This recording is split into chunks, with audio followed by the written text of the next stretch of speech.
நீங்கள் பார்த்துக் கொண்டிருப்பது தமிழ் பிளஸின் இரவு நேர பிரதான செய்திகள். முதலில் தலைப்புச் செய்திகள். ஈரானிய ராணுவத்தின் முக்கிய தலையை வீழ்த்தியது இஸ்ரேல். சுரேஷ் செலே 90 நாட்கள் தடுப்பு காவலில் எடுக்கப்பட்ட அதிரடி நடவடிக்கை. பயங்கரவாதத்திலிருந்து அரசை பாதுகாக்கும் சட்டத்திற்கு எதிராக யாழில் போராட்டம். அரசு சேவையில் இணைத்துக் கொள்ளப்படவுள்ள 73,000 பேர் ஜனாதிபதி அறிவிப்பு. காலாவதியான உணவுப் பொருட்களை விற்ற கடைக்கு ரூபாய் 25,000 அபராதம். பாடசாலை அதிபர் வெற்றிடங்களை நிரப்புதல் பிரதமரின் அறிவிப்பு. கச்சதீவு புனித அந்தோனியர் ஆலய திருவிழா, ஆயிரக்கணக்கான பக்தர்கள் பங்கேற்பு. அரசு ஊழியர்களுக்கு 30 லட்சம் ரூபாய் கடன் திட்டம். தொடர்பான விரிவான செய்திகள். இஸ்ரேல் நடத்திய தொடர் வான் தாக்குதல்களில் ஈரான் ராணுவ தலைமை தளபதி ஜெனரல் அமீர் கடாமி கொல்லப்பட்டதாக இஸ்ரேல் ஊடகங்கள் செய்தி வெளியிட்டுள்ளன. எனினும் குறித்த செய்தி தொடர்பில் ஈரானிய தரப்பில் இருந்து இதுவரை எந்த உத்தியோகபூர்வ பதிலும் வழங்கப்படவில்லை. இன்றைய தினம் ஈரான் மீது தொடங்கப்பட்ட இந்த ராணுவ நடவடிக்கையில் ஈரான் தலைநகர் தெஹ்ரான் உள்ளிட்ட பல இடங்கள் குறிவைக்கப்பட்டதாக தெரிவிக்கப்படுகின்றது. நகரம் முழுவதும் வெடிப்பு சத்தங்கள் கேட்டதாகவும் நாட்டின் பிற பகுதிகளிலும் தாக்குதல்கள் நடந்ததாகவும் சர்வதேச ஊடகங்கள் தெரிவிக்கின்றன. இஸ்ரேலுடன் இணைந்து அமெரிக்காவும் இந்த தாக்குதல்களை மேற்கொண்டுள்ள நிலையில் ஈரான் ஆட்சியை ஏற்படுத்தும் உடனடி அச்சுறுத்தல்களை நீக்கி அமெரிக்க மக்களை பாதுகாப்பது எங்கள் குறிக்கோள் என ஜனாதிபதி டொனால்டு டிரம்ப் அறிவித்துள்ளார். அதன்போது மேற்படி தாக்குதல்கள் ஈரானின் ஏவுகணை, தொழில் மற்றும் கடற்படை திறன்களை தகர்க்கும் நோக்கத்துடன் மேற்கொள்ளப்படுவதாக அவர் தெரிவித்துள்ளார். இந்த நிலையில் இதற்கு பதிலளித்த ஈரான் அதிகாரிகள் விரைவில் கடுமையான பதிலடி வழங்கப்படும் என எச்சரிக்கை விடுத்துள்ளனர். அரசு புலனாய்வு பிரிவின் முன்னாள் பணிப்பாளர் ஓய்வு பெற்ற மேஜர் ஜெனரல் சுரேஷ் செலேயை 90 நாட்கள் தடுப்பு காவலில் வைத்து விசாரணை செய்ய அனுமதி வழங்கப்பட்டுள்ளது. 2019 ஆண்டு இலங்கையில் நடத்தப்பட்ட உயிர்த்த ஞாயிறு தின பயங்கரவாத தாக்குதல்கள் தொடர்பான விசாரணைகளில் ஒரு முக்கிய திருப்பமாக சுரேஷ் செலே குற்றப்புலனாய்வு திணைக்களத்தால் கைது செய்யப்பட்டுள்ளார். கடந்த 25ஆம் தேதி பேலியகொட பகுதியில் வைத்து கைது செய்யப்பட்ட அவரை பயங்கரவாத தடுப்பு சட்டத்தின் கீழ் 90 நாட்கள் தடுத்து வைத்து விசாரணைக்கு உட்படுத்துவதற்கு பாதுகாப்பு அமைச்சு அனுமதி வழங்கியுள்ளது. பிரித்தானியாவின் சேனல் 4 தொலைக்காட்சி வெளியிட்ட சர்ச்சைக்குரிய ஆவணப்படத்தில் ஈஸ்டர் தாக்குதலுக்கும் சுரேஷ் செலேவிற்கும் இடையே நேரடி தொடர்பு இருப்பதாக பாரிய குற்றச்சாட்டுகள் முன்வைக்கப்பட்டிருந்தன. இந்த தரவுகளை அடிப்படையாக கொண்டு சமூக மற்றும் சமய நிலையத்தின் நிறைவேற்று பணிப்பாளர் வணக்கத்திற்குரிய ரொஹான் டி சில்வா அடிகளார் வழங்கிய முறைப்பாட்டின் அடிப்படையிலேயே இந்த விசாரணைகள் முடுக்கிவிடப்பட்டுள்ளன. 2019 ஏப்ரல் ஈஸ்டர் தாக்குதல் இடம்பெற்ற போது சுரேஷ் செலே மலேசியாவில் உள்ள இலங்கை தூதரகத்தில் பணியாற்றி வந்தார். கோட்டாபய ராஜபக்சவின் ஆட்சிக் காலத்தில் அவர் அரசு புலனாய்வு பிரிவின் பணிப்பாளராக நியமிக்கப்பட்டார். பின்னர் 2024 ஏற்பட்ட ஆட்சி மாற்றத்தை தொடர்ந்து தற்போதைய அரசினால் அவர் பதவியிலிருந்து ஓய்வு பெற செய்யப்பட்டார். கடந்த 2024 நவம்பர் மாதம் கோட்டை நீதவான் நீதிமன்றம் இந்த விவகாரம் தொடர்பான முன்னேற்றங்களை அறிவித்திருந்த குற்றப்புலனாய்வு திணைக்களம் சுரேஷ் செலே தொடர்பான விசாரணைகள் தொடர்வதாக தெரிவித்திருந்தது. அந்த தொடர்ச்சியான விசாரணைகளின் ஒரு கட்டமாகவே தற்போது இந்த அதிரடி கைது நடவடிக்கை இடம்பெற்றுள்ளது.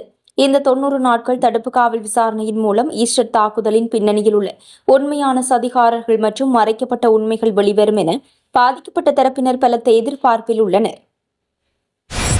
பயங்கரவாதத்திலிருந்து அரசாங்கத்தை பாதுகாக்கும் சட்டத்திற்கு எதிராக இன்று யாழ்ப்பாணத்தில் மாபெரும் கண்டன போராட்டம் ஒன்று முன்னெடுக்கப்பட்டது. யாழ்ப்பாணம் நூலகத்திற்கு முன்பாக ஆரம்பமான இந்த போராட்டம் ஏனையின் வீதி ஊடாக பேரணியாக சென்று வடக்கு மாகாண ஆளுநர் செயலகத்தை சென்றடைந்து அங்கு நிறைவுற்றது. போராட்டத்தில் ஈடுபட்டவர்கள் பதாதைகளை ஏந்தி புதுசும் வேண்டாம் பழசும் வேண்டாம், வடக்கு கிழக்கும் தமிழர் தாயகம், காணாமல் ஆக்கப்பட்டோரது உறவுகளுக்கு நீதி வேண்டும், இனப்படுகொலை இராணுவமே வெளியேறு என்ற கோஷங்களை எழுப்பி எதிர்ப்பை வெளியிட்டனர். இந்த போராட்டத்தில் வேலன் சுவாமிகள், மத குருக்கள், சமூக மட்ட சிவில் அமைப்புகள், அரசியல் பிரமுகர்கள், காணாமல் ஆக்கப்பட்டோரது உறவுகள், இளைஞர்கள் மற்றும் யுவதிகள் என பலரும் கலந்து கொண்டனர். இலங்கையின் அரசு சேவைக்கு 73,000 பேரை உள்வாங்குவதற்கான அனுமதி கிடைத்துள்ளதாக ஜனாதிபதி அனுரகுமார திசாநாயக்க தெரிவித்துள்ளார். அனுராதபுரத்தில் நேற்று நடைபெற்ற ஜனாதிபதி தலைமையிலான கெமிகம பூரண அளிப்பு பத்திரம் வழங்கும் நிகழ்வில் கலந்து கொண்டு உரையாற்றும் போதே அவர் இதனை குறிப்பிட்டார். அத்துடன் 23,000 ஆசிரியர்கள் நியமிக்கப்பட உள்ளதாகவும் சுட்டிக்காட்டிய ஜனாதிபதி காவல்துறைக்கு 10,000 பேரை இணைத்துக் கொள்ள இருப்பதாகவும் தெரிவித்தார். இங்கு தொடர்ந்தும் கருத்து தெரிவித்த ஜனாதிபதி வறுமையை ஒழிக்க வேண்டும், வறுமை என்பது சமூக அவலமாகும். பொருளாதாரத்தின் நன்மைகள் மக்களை சென்றடைய வேண்டும். அரசு ஊழியர்களின் சம்பளத்தை அதிகரித்தோம். இந்த வருட சம்பள அதிகரிப்பிற்கு 11,000 கோடி ஒதுக்கியுள்ளோம். டெட்வாவிற்காக மேலும் 50,000 கோடி ரூபாய் ஒதுக்கினோம். இழப்பீடு வழங்கும் தொகைகளை அதிகரித்தோம். இதற்காக பணம் அச்சிடவில்லை. திரைசேரியில் இருக்கும் நிதியை பயன்படுத்தப்பட்டன. திரைசேரிக்கு கிடைக்க வேண்டிய அனைத்து பணத்தையும் பெற நடவடிக்கை எடுத்து வருகிறோம் என குறிப்பிட்டார். அச்சுவேலி பகுதியில் காலாவதியான உணவுப் பொருட்களை விற்பனைக்காக காட்சிப்படுத்தியிருந்த வர்த்தக நிலைய உரிமையாளருக்கு 25,000 ரூபாய் தண்டம் விதிக்கப்பட்டுள்ளது.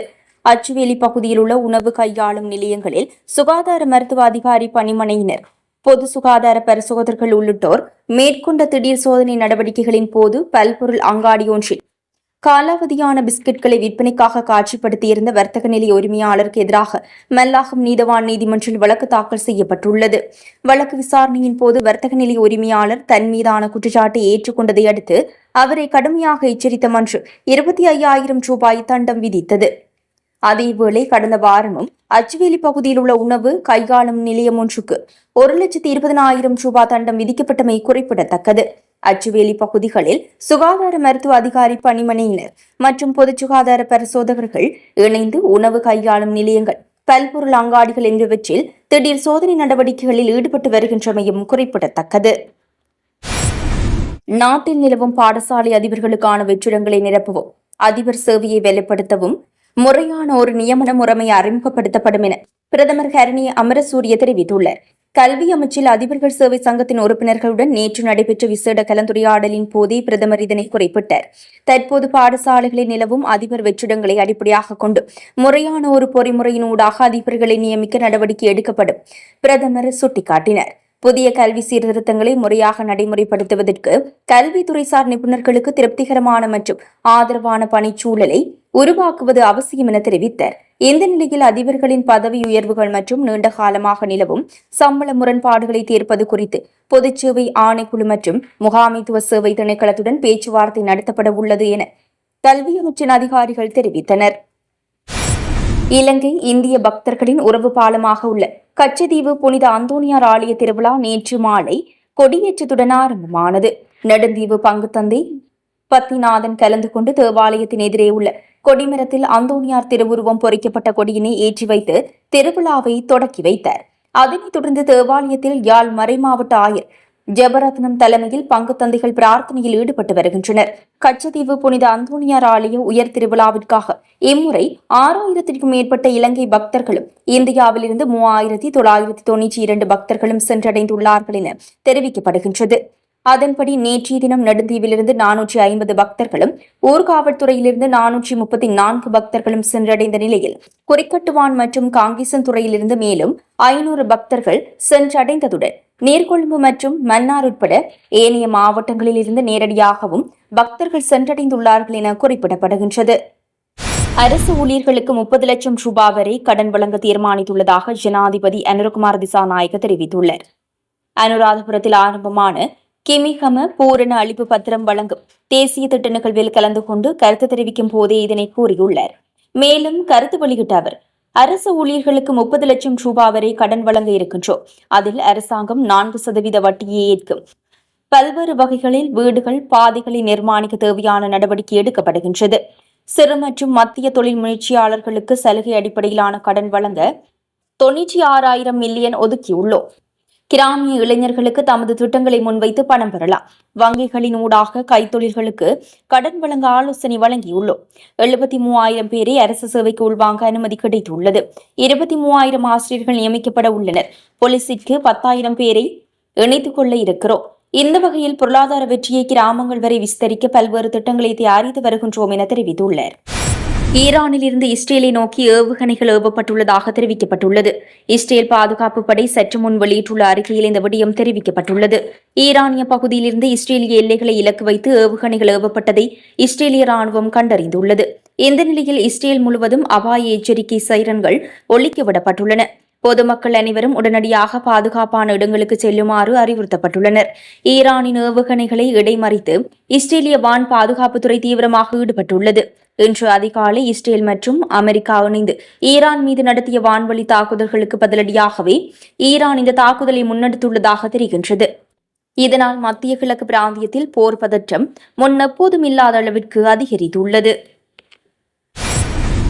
ஈரானின் அணுசக்தி திட்டம் தொடர்பாக ஜெனீவாவில் நடைபெற்ற பேச்சுவார்த்தைகள் எவ்வித உடன்பாடுமின்றி நிறைவடைந்ததைத் தொடர்ந்து அமெரிக்க ஜனாதிபதி டொனால்டு டிரம்ப் தனது அதிருப்தியை வெளிப்படுத்தியுள்ளார். ஓமானின் மத்தியஸ்தத்தில் ஜெனீவாவில் நடைபெற்ற இந்த பேச்சுவார்த்தைகள் குறித்து நேற்று டிரம்ப் கருத்து வெளியிட்டுள்ளார். இந்த நிலையில் பேச்சுவார்த்தையின் முடிவுகள் எனக்கு மகிழ்ச்சி அளிக்கவில்லை. எமக்கு தேவையானவற்றை வழங்க ஈரான் தயாராக இல்லை.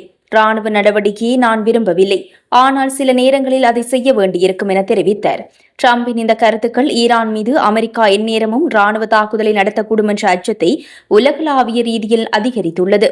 கடந்த ஜூன் மாதம் அமெரிக்கா மற்றும் இஸ்ரேலால் தாக்கப்பட்ட ஈரானின் அணுசக்தி தளங்களில் தற்போது என்ன நடக்கிறது என்பது குறித்து தம்மால் கண்காணிக்க முடியவில்லை என அது கவலை வெளியிட்டுள்ளது. ஈரானை நோக்கி இதுவரை இல்லாத வகையில் மிகப்பெரிய போர்க்கப்பல் படையை அமெரிக்கா அனுப்பி வைத்துள்ளது. 2003 ஈராக் போருக்கு பிறகு மத்திய கிழக்கில் அமெரிக்கா மேற்கொண்டுள்ள மிகப்பெரிய ராணுவ நகர்வு இதுவாகும். ஈரானும் எவ்வித தாக்குதலுக்கும் பதிலடி கொடுக்க தயாராக இருப்பதாக எச்சரித்துள்ளது. ஜெப்ரி எப்ஸ்டீன் மற்றும் கிஸ்லைன் மேக்ஸ்வெல் ஆகியோருடன் தனக்கிருந்த தொடர்புகள் குறித்து விளக்கம் அளிப்பதற்காக அமெரிக்க முன்னாள் ஜனாதிபதி பில் கிளின்டன் நேற்று பிரதிநிதிகள் சபையின் மேற்பார்வை குழுவின் முன்னிலையில் சாட்சியம் அளித்தார். அவரது மனைவி ஹிலாரி கிளின்டனிடம் நடத்தப்பட்ட விசாரணையை தொடர்ந்து நேற்று சப்பாக்குவாவில் உள்ள அவர்களது இல்லத்தில் இந்த மூடிய கதவு விசாரணை நடைபெற்றது. தனது ஆரம்ப உரையில், நான் எப்ஸ்டீனின் குற்றங்கள் குறித்து எதையும் பார்த்ததில்லை, எவ்வித தவறும் செய்யவில்லை என்று பில் கிளின்டன் திட்டவட்டமாக கூறினார். எப்ஸ்டீனின் குற்றச்செயல்கள் குறித்து தெரிந்திருந்தால் தானே அவரை அதிகாரிகளிடம் ஒப்படைத்திருந்திருப்பேன் என்றும் அவர் குறிப்பிட்டார். விசாரணையின் போது பல கேள்விகளுக்கு எனக்கு நினைவில்லை என்ற பதிலையே அவர் அடிக்கடி பயன்படுத்தப் போவதாக முன்கூட்டியே எச்சரித்திருந்தார். இது விசாரணை குழுவினருக்கு திருப்திகரமான பதிலாக அமையாமல் போகலாம் என்பதையும் அவர் ஒப்புக்கொண்டார். விசாரணையில் பங்கேற்ற புளோரிடா குடியரசுக் கட்சி உறுப்பினர் அன்னா பாலினா லூனா கிளின்டன் இதுவரை வெளிப்படையாகவும் ஒத்துழைப்புடனும் நடந்து கொள்வதாக தெரிவித்தார். இருப்பினும் எப்ஸ்டீனின் வழக்கில் தொடர்புடைய பெண்களை விசாரணைக்கு அளிக்க வேண்டும் என்பதில் அவர் உறுதியாக உள்ளார். 2000ஆம் ஆண்டுகளின் தொடக்கத்தில் எப்ஸ்டீனின் விமானத்தில் கிளின்டன் பயணம் செய்த புகைப்படங்கள் மற்றும் மேக்ஸ்வெல்லுடன் அவர் இருக்கும் புகைப்படங்கள் குறித்து குழுவினர் கேள்வி எழுப்பினர். எப்ஸ்டீனின் 2008ஆம் ஆண்டு குற்றச்சாட்டுகளுக்கு பல ஆண்டுகளுக்கு முன்பே அவருடனான தொடர்பை நிறுத்திவிட்டதாக கிளின்டன் வாதிட்டதாக பிபிசி செய்தி வெளியிட்டுள்ளது.